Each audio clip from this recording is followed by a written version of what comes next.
नमस्कार। एक बार फिर से मेरे channel history, culture, historiography and research methodology में आपका बहुत बहुत स्वागत है। आज फिर से हम रिसर्च मेथोडोलॉजी के बारे में कुछ बातचीत करेंगे। रिसर्च मेथोडोलॉजी में बहुत सारी बातें मैं आपको बता चुका हूँ। एक रिसर्च स्कॉलर के लिए नोट्स बनाना बहुत ही महत्वपूर्ण होता है। तो इसलिए आज का जो टॉपिक है वो है नोट टेकिंग। नोट टेकिंग यानी नोट्स बनाना। मान लीजिए कि आपका शोध में रजिस्ट्रेशन हो गया है, आपने सिनॉप्सिस वगैरह भी बना ली है और आप काम प्रारंभ करने के लिए जा रहे हैं। जब काम प्रारंभ करने के लिए जाएंगे आप, तो जगह जगह आपको जाना पड़ेगा। आपको लाइब्रेरीज़ में जाना पड़ेगा, आपको आर्काइव्स में जाना पड़ेगा, या आपको और दूसरे माध्यमों से मटेरियल कलेक्ट करना पड़ेगा। कई बार ऐसा होता है कि आपके पास ऐसा साधन नहीं होता, जैसे आप किताब नहीं खरीद सकते, या मान लीजिए आपको किताब में से थोड़ी सी चीज़ की ज़रूरत है, आपको पूरी किताब की ज़रूरत नहीं है, आपको कुछ पंक्तियों की ज़रूरत है, उसमें से कुछ पैराग्राफ्स की ज़रूरत है, तो उसके लिए किताब खरीदने की आवश्यकता नहीं पड़ती। या आपने कोई जर्नल है, लाइब्रेरी में गए, आपने कोई जर्नल जो है कंसल्ट किया, जर्नल में से आपके काम की कोई चीज़ है, आप अखबार पढ़ते हैं और भी मैगजीन्स पढ़ते हैं। बहुत सारी सामग्री मैंने आपको प्राइमरी और सेकेंडरी सोर्सेज में बताई थी। वो सारी सामग्रियाँ आपके सामने आती हैं, तो आप कैसे उसका उपयोग करेंगे, कैसे उसको अपने काम में ले आएंगे। तो इसके लिए नोट टेकिंग एक महत्वपूर्ण विधा है, कह लीजिए आप, जिसके ज़रिए आप ज़्यादा से ज़्यादा फ़ायदा उन सामग्रियों से उठा सकते हैं। क्योंकि कुछ महत्वपूर्ण बिंदुओं पे मैं बातचीत करूंगा नोट्स टेकिंग पे। सबसे पहली बात जो आपको याद रखनी है वो ये कि without making notes it is not possible for a researcher to remember everything for a long time. Hence note making is essential.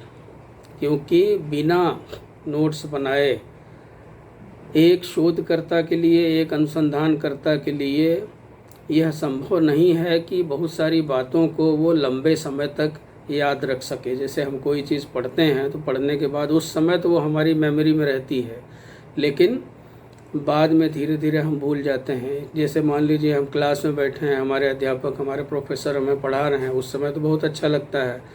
तो जो विद्यार्थी उसको नोट करते हैं उनको वो आगे भी फ़ायदा पहुंचाता है। आगे जब वो अपने नोट्स को पढ़ते हैं तो वो चीज़ें दोबारा मेमोरी में आ जाती हैं। लेकिन जो विद्यार्थी नोट्स नहीं बनाते हैं उनको नुकसान उठाना पड़ता है और वो चीज़ें धीरे धीरे भूल जाती हैं, वो स्मृति में नहीं रह जाती। तो इसलिए नोट्स बनाना जो है वो बहुत ही आवश्यक है, बहुत ही एसेंशियल है। दूसरी चीज़ ये है कि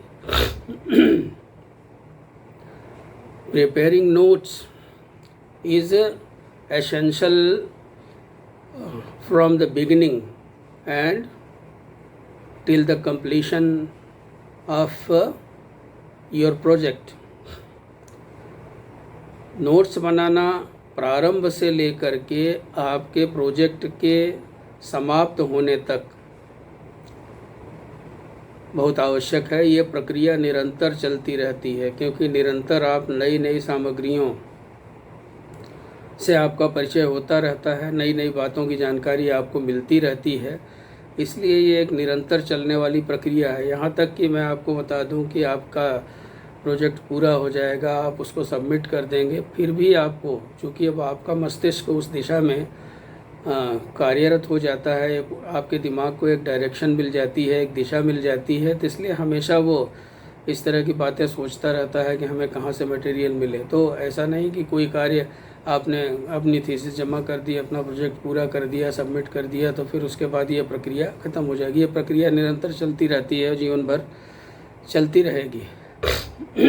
तो friends, as you proceed in giving shape to your research project, you will likely find that you have a wide range of source materials to consult, read and take notes from.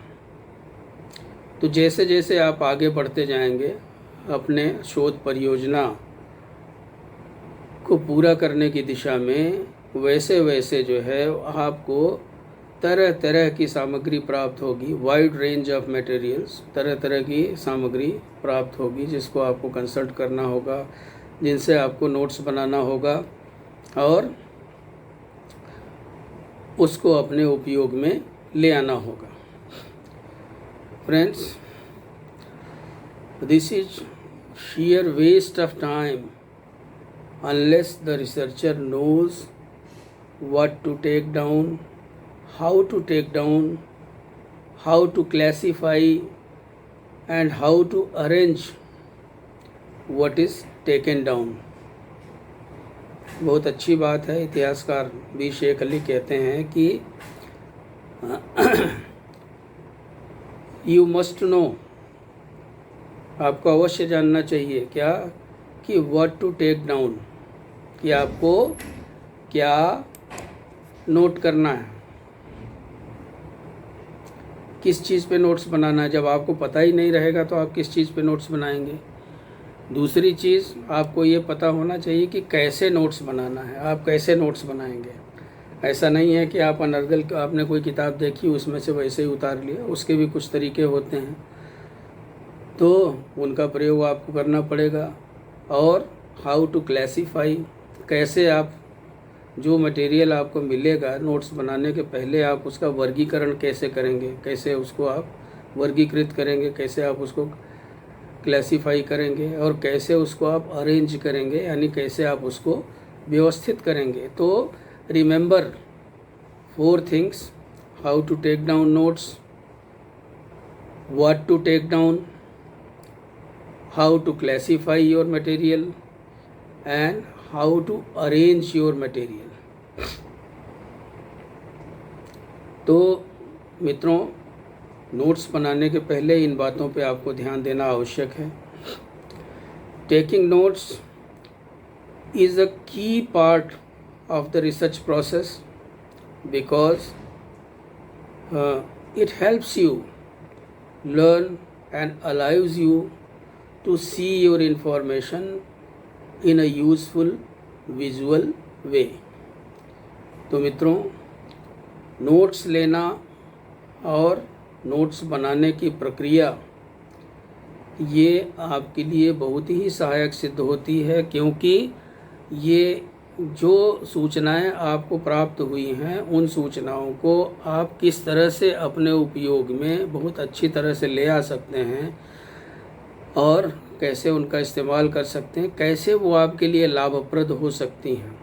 इस बात के लिए आपको notes बनाना आवश्यक है. बिना notes बनाए आप अपने काम में आगे नहीं बढ़ सकते. और नोट्स कैसे बनाना है, जैसे मैंने अभी आपको बताया कि आपको स्वयं समीक्षा करनी पड़ेगी.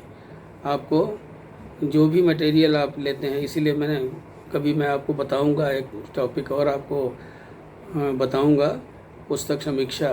तो समीक्षा करते समय जैसे एक समीक्षक ध्यान में रखता है कि पुस्तक में क्या खास बातें हैं, क्या खास बातें हैं, what is the central idea of a book और what is the central idea of a research paper. तो जब आप अपने रिसर्च के लिए कंसल्ट करते हैं तो उसकी सेंट्रल आइडिया को समझना, उसकी थीम को समझना आपके लिए आवश्यक होगा और उसके हिसाब से फिर आपको अपने नोट्स तैयार करने पड़ेंगे.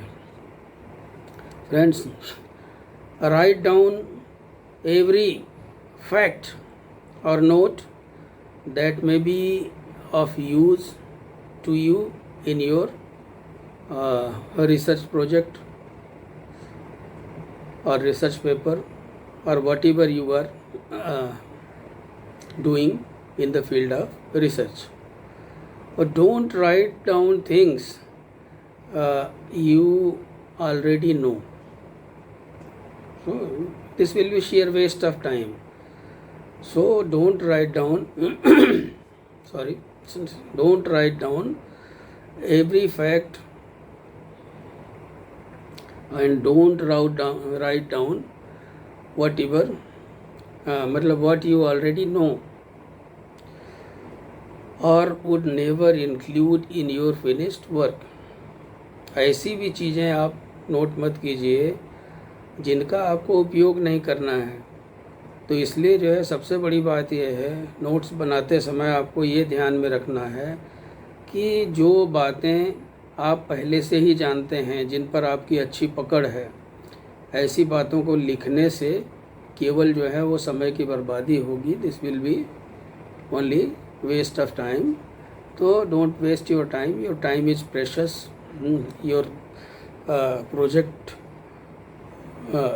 is time bound. You will have to complete it within 2.5 years or 3 years. So don't waste your time. केवल वही चीज़ें नोट कीजिए जिनकी आपको आवश्यकता है, जिनकी आपको ज़रूरत है, और साथ ही साथ ऐसी चीज़ों की तरफ ध्यान मत दीजिए जिनको आपको अपनी थीसिस में या अपने रिसर्च प्रोजेक्ट में शामिल नहीं करना, सम्मिलित नहीं करना है, इंक्लूड नहीं करना है। सो फ्रेंड्स, कुछ और बातें हैं जिनके बारे में आपको जानकारी करनी चाहिए। फर्स्टली जैसे ये है कि राइट डाउन एवरी फैक्ट और note that may be of use to you in your paper, और साथ ही साथ use special kind of notebooks. जिन टूल्स का आप सहारा लेते हैं, यानी जिन चीज़ों का सहारा लेके आप नोट्स बनाएंगे, तो ये भी आवश्यक है कि आप किन चीज़ों का सहारा आप ले रहे हैं। तो मित्रों, जब आपकी सामग्री अच्छी रहती है, यानी जो आपके रिसर्च में हेल्प करने वाली सामग्री है वो अच्छी रहती है, तो थोड़ा सा मन भी लगता है अच्छा है, अच्छी तरह की नोटबुक है, आप अच्छी तरह की पेन इस्तेमाल कर रहे हैं, थोड़ा आप तरह तरह के प्रयोग कर रहे हैं अपने हिसाब से। देखिए, कोई किसी को बता नहीं सकता कि आप नोट्स कैसे बनाएं। हर आदमी की अपनी एक स्टाइल होती है। आप किताबों में आपको कितना भी पढ़ाया जाए, उससे कोई फ़र्क नहीं पड़ता। हर आदमी की अपनी एक स्टाइल होती है और उसी स्टाइल से वो आदमी काम करता है। हर आदमी की अपनी एक शॉर्टकट लैंग्वेज होती है। हर आदमी ये अच्छी तरह से जानता है कि वो कैसे लिखेगा, तो देखने पर उसको सब चीज़ याद आ जाएगी। तो इसलिए जो है, जब आप नोट्स बनाएं तो नोट्स बनाते समय वो आप विशेष तरह की नोटबुक इस्तेमाल कीजिए, अच्छी नोटबुक इस्तेमाल कीजिए। अगर मान लीजिए बिब्लियोग्राफी है, आप उस पर किताबों के नाम लिख रहे हैं, तो बेहतर है कि आप एक ऐसी डायरी खरीद लीजिए जिसमें अल्फ़ाबेट्स के आधार पे पन्ने उसके डिवाइडेड हों, बटे हुए हों। तो उसमें यह है कि आप अल्फ़ाबेटिकली प्रारंभ से ही अपने ऑथर्स वगैरह को अरेंज कर सकते हैं जब आप रिसर्च में, क्योंकि बाद में बहुत दिक्कत हो जाती है, फिर उसमें काफ़ी समय वेस्ट होता है। तो प्रारंभ से ही आप उनके नाम अल्फ़ाबेटिकली दर्ज करते चलिए, आपकी बिब्लियोग्राफी भी साथ साथ बनती चलेगी, तैयार होती चलेगी। और choose a suitable technique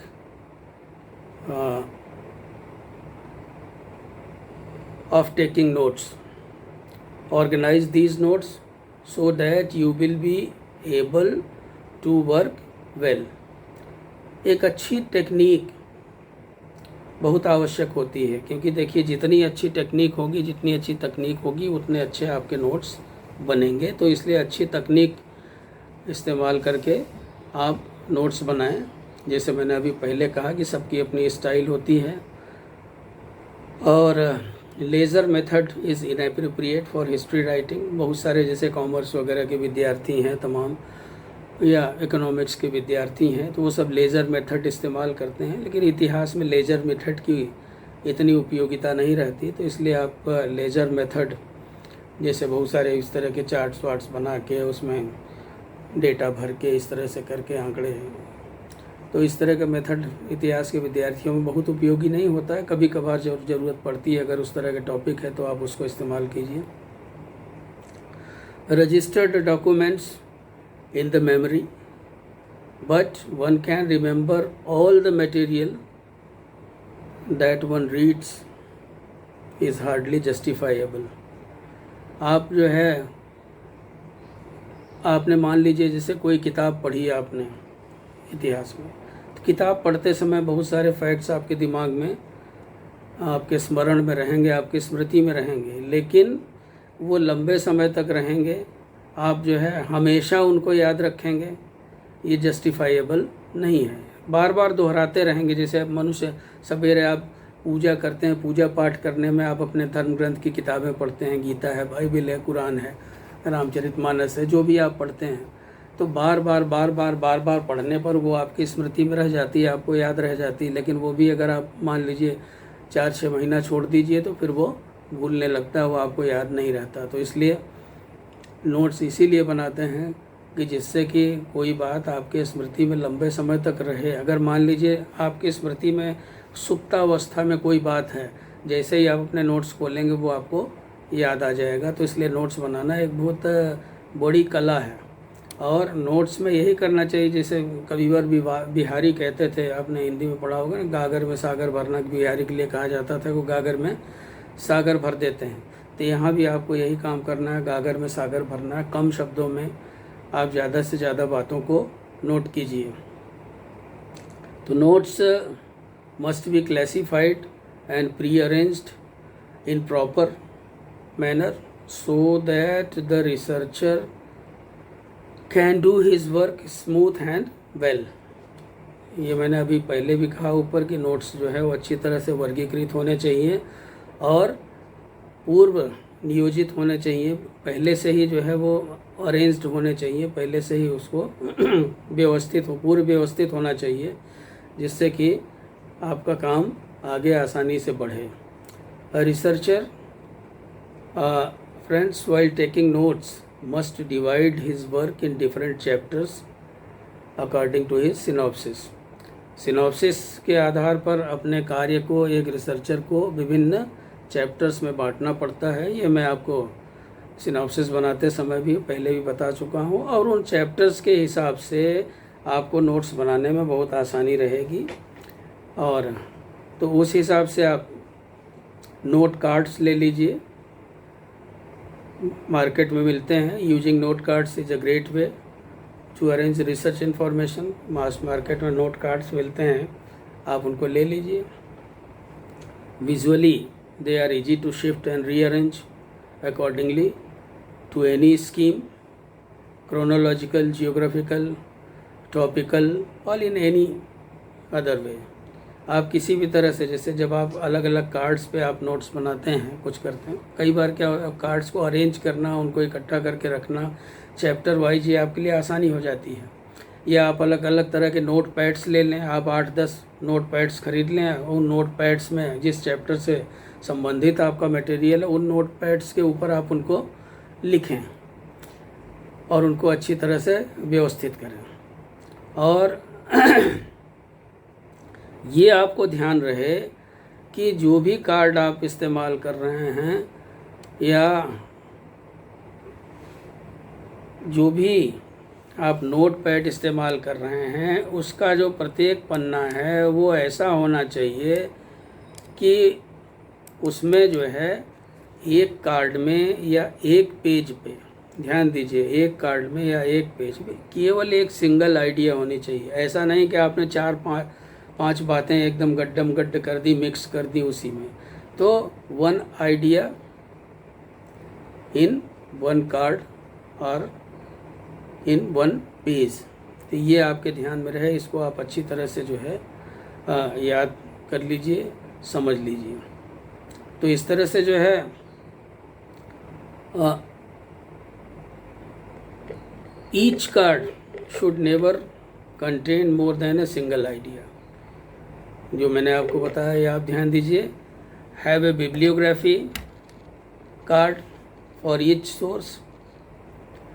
bibliography के लिए जैसे मैंने बताया बेस्ट तरीका यही है कि आपके जो भी स्रोत हैं, आप एक अल्फ़ाबेटिकल डायरी ले लीजिए। उस डायरी में आप बिब्लियोग्राफी जो है अल्फ़ाबेटिकल ऑर्डर में नोट करते चलिए, आपके लिए आगे चल के काम बहुत आसान हो जाएगा।